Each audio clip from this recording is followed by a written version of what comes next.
आज भी मैं ओल्ड स्कूल लव में बिलीव करती हूँ क्योंकि मैंने शायद बहुत पुरानी मूवीज देखी है। एवरी वीक अलग अलग प्यार, तो जो प्यार नहीं होता था बट हमको लगता था वो प्यार है। All the spices all the masala, but जैसे साची कहती है नमक, क्योंकि नमक बहुत ज़रूरी होता है, तो सजीरी वो नमक है आपकी ज़िंदगी में। We are like a bread यहाँ पे थोड़ा बटर। सा मेच्योरिटी आ जाता है क्योंकि एज थोड़ा सा है डिफरेंस, बट जहाँ मैं शांत होती हूँ वो उसके लिए होता है कि सीरियस बैठी है। तो स्टार प्लस पर जल्दी ही नया शो आने वाला है, मीठा खट्टा प्यार हमारा। आइए इन्हीं से जानते हैं किसका प्यार मीठा होने वाला है और किसका खट्टा होने वाला है। सबसे पहले आप तीनों का स्वागत है हमारे चैनल में। Thank you so much. आप तीनों से जानना चाहेंगे किस तरह का किरदार इसमें रहने वाला है, अविनाश आपका स्पेशली और बाकी आप दोनों का भी। पहले और मिनट अविनाश से पूछते हैं। नहीं, it's a very decent character, very positive character, बहुत ही एक पारिवारिक जो लड़का होता है वैसा कैरेक्टर है। एंड कैरेक्टर का एक एसेंस है परफेक्शनिस्ट, तो सारी चीज़ें वैसे ही करने की कोशिश करता है। एंड एक अलग लेयर्स है हम तीनों के बीच when it comes to the love angle. It goes like from here to here, here to here, तो वो देखने को मिलेगा आपको इस शो में। वेल, अगर सजीरी के बारे में जानना चाहोगे आप, तो सजीरी में ना हर तरीके का स्वाद है, हर मसाले का स्वाद भरा पड़ा है। उसमें वो इनोसेंस है, वो भोलापन है, वो फैमिली को सबसे ऊपर मानती है, पर उसका नज़रिया ज़िंदगी को लेके बहुत अलग है और हर मुश्किल का ना डट के सामना करती है, बहुत प्यारी मुस्कान के साथ। हर चीज़ में ना उसमें वो हर चीज़ में वो भोलापन है, लेकिन वो हर चीज़ ना हैंडल भी वो भोलेपन से करती है। आई थिंक ऐसा कैरेक्टर है जो आई थिंक पूरे देश के लोगों के दिल तक पहुंचेगी, क्योंकि मेरे दिल तक डेफिनेटली पहुंच चुकी है। सजीरी में ना वो सिंपलिसिटी कहते हैं ना, जो सिंपल चीज़ें होती हैं वो दिल तक डेफिनेटली पहुंचती है। तो सजीरी is mix of everything, all the spices all the masala, but जैसे साची कहती है नमक, क्योंकि नमक बहुत ज़रूरी होता है, तो सजीरी वो नमक है आपकी ज़िंदगी में। साची तो साची इज़ लाइक कि कुछ लोग ऐसे होते हैं ना जिनको देख के ही मतलब एकदम ऐसे हो जाता है, मन खुश हो जाता है। तो साची is like that, she is that girl कि मतलब वो बबली है, she is full of life, एकदम बिंदास लड़की, तो शी इज़ लाइक दैट। और मैं बहुत इन्जॉय कर रही हूँ इस कैरेक्टर को, एब्सोल्युटली। और साची के लिए सजीरी बहुत मैटर करती है, सजीरी के लिए साची करती है। आई थिंक वो आपको ऑलरेडी प्रोमो में दिख रहा है, तो आई थिंक मेरे को ना इस सवाल का जवाब देने की कोई ज़रूरत नहीं है। जो कहते हैं ना बेस्ट फ्रेंड्स, क्योंकि कहते हैं दोस्ती बहुत ज़रूरी होती है, एंड वो दोस्ती साची और सजीरी की है कि दुनिया एक तरफ और साची सजीरी एक तरफ, तो बिल्कुल वही दोस्ती हमने दिखाने की कोशिश की है। आई थिंक काफ़ी लोग उससे कनेक्ट कर पा रहे हैं, क्योंकि हम दोनों बहुत कनेक्टेड ऑलरेडी हैं। क्योंकि मतलब ऐसे फ्रेंड्स, मतलब एक्चुअली में मेरे पास फ्रेंड्स नहीं हैं, मतलब my mom is my best friend in the world, और मेरे कोई ऐसे दोस्त नहीं है। तो अभी ऐसा मुंह बना के देख रहे, क्योंकि मैं अभी तेरे पे आ रही हूँ, रुक जा।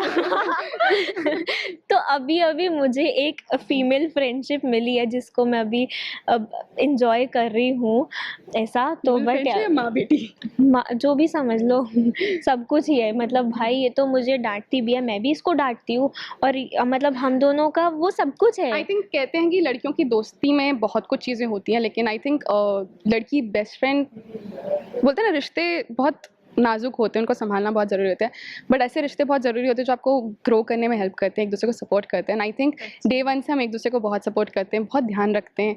वो हर छोटी छोटी चीज़ें एक दूसरे को बोलते हैं ना कि सेट पे भी अगर हम सीन करें तो भी वो छोटी छोटी चीज़ें एक दूसरे को संभाल लेते हैं, एक दूसरे का चेहरा पढ़ लेते हैं कि किस दिन क्या है। तो ये ऑन स्क्रीन से ज़्यादा ऑफ स्क्रीन दोस्ती काफ़ी गहरी होती जा रही है, टचवुड। हाँ, तो मतलब कितनी बार ऐसा भी होता है कि मतलब वो ऐसी बैठी है ना, वाज लाइक कि क्या हुआ सजीरी की, सब ठीक है? शी इज़ लाइक बताऊंगी।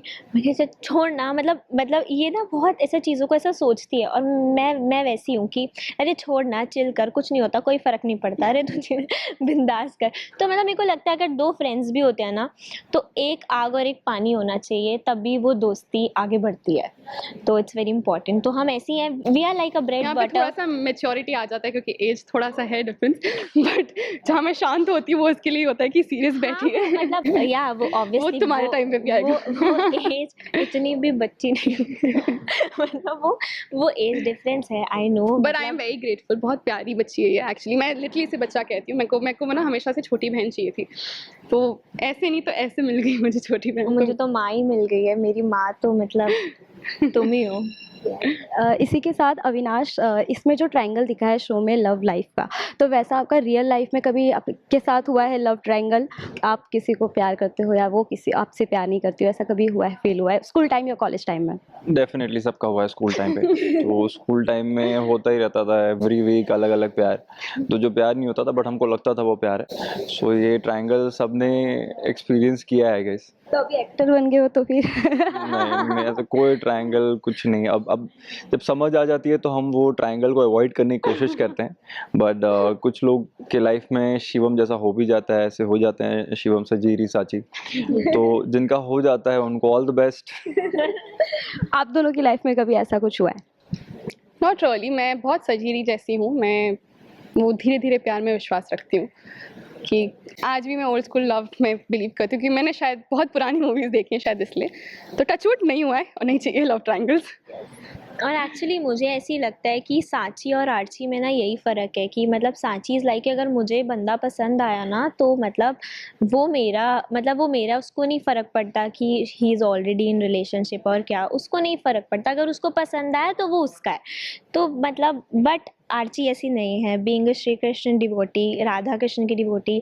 तो मैंने और अपने घर पे भी ना मैंने वो चीज़ें बहुत देखी हैं, दैट विंटेज लव, वो ओल्ड स्कूल वाली चीज़ें, मम्मी का पापा का ध्यान रखना, और वो दादू दादी को देखा है मैंने, एक दूसरे का हाथ पकड़ के गुरुद्वारे जाना। तो मतलब I do believe in that thing कि मतलब हाँ, मेरे लिए वो चीज़ें बहुत मैटर करती हैं।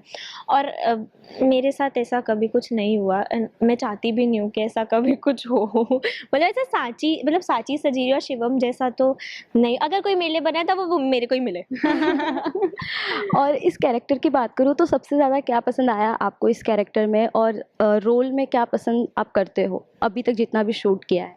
Well, I guess the layers are there and वो धीरे धीरे ओपन हो रहे हैं, तो वो एक इंटरेस्टिंग फैक्टर है एज एन एक्टर, तो वो प्ले करने में मज़ा आ रहा है। मुझे बहुत कुछ सीखने को मिल रहा है सजीरी से। उसमें ना वो भोलापन बहुत प्यारा है, पर ना उसी भोलेपन के साथ वो जिस तरह ज़िंदगी को जीती है, कि चाहे ज़िंदगी में कितनी ही मुश्किलें क्यों ना हो, वो एक बोलते हैं ना मुस्कान के साथ हर मुश्किल का सामना करती है। कई हद तक मैं वैसी बहुत हूँ, लेकिन उससे बहुत कुछ सीखने को मिल रहा है कि कई बार ना वो भोलेपन, वो इनोसेंस जो बोलते हैं ना, प्यारा सा इनोसेंस, स्वीट इनोसेंस के साथ वो सिंप्लिसिटी में इतना एसेंस होता है, वो अब जाके समझ रहा है मुझे। So it's a very beautiful character, मेरे दिल तक तो पहुंच ही चुका है एंड आई होप आपके दिल तक भी बहुत जल्दी जल्दी पहुंचे। तो सांची से ना मैंने ये सीखा है कि हमको खुद के लिए हर जगह पे स्टैंड करना चाहिए, क्योंकि मैं ऐसी हूँ ना, मैं कभी कभी मैं शांत हो जाती हूँ कि चलो कोई बात नहीं, बट हमेशा चुप बैठना ज़रूरी नहीं है। हमको अपना स्टैंड लेना आना चाहिए और हर वक्त आना चाहिए, because it's very important for girls कि आपको अपना स्टैंड लेना आना चाहिए in today's world, it's very important. तो हाँ, मैंने सांची से ये सीखा है। लास्टली जाते जाते ऑडियंस के लिए any message? Well thank you so much for all the love and I am sure कि आप लोग को प्रोमो बहुत अच्छा लगा है एंड आप भी वेट करोगे कि जल्दी से 24 अप्रैल आए। So just wait for that and every day 6:30 will be on your screens. मिलते हैं बहुत जल्द।